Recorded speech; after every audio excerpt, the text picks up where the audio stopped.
The Israelites were slaves in Egypt, and they worked hard for many years while longing for freedom.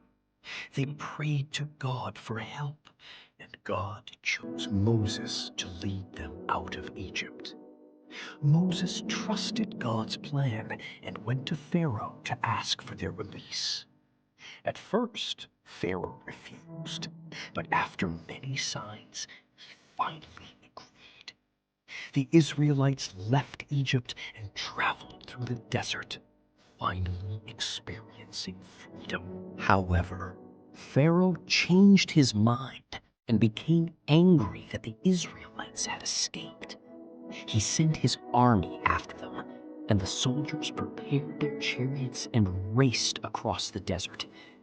Meanwhile, the Israelites continued their journey until they reached the huge sea, where there was no way to cross.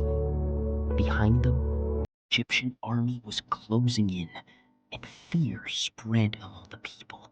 Moses told the people not to be afraid and prayed to God for guidance. God instructed Moses to raise his staff over the sea, and Moses obeyed. A strong wind began to blow, and the sea started to move as the water slowly began to split. The sea divided into two massive walls of water, and a dry path appeared in the middle.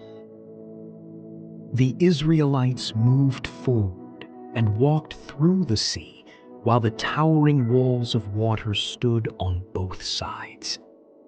They crossed safely, but the Egyptian army followed them into the sea, with their chariots racing forward.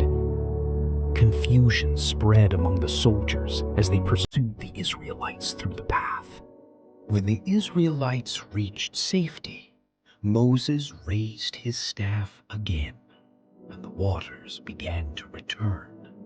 The sea closed in and swept away the Egyptian army, while the Israelites stood safely on the shore. They realized they had been saved, praised God, and celebrated their freedom. The miracle became one of the most famous stories ever told. It is still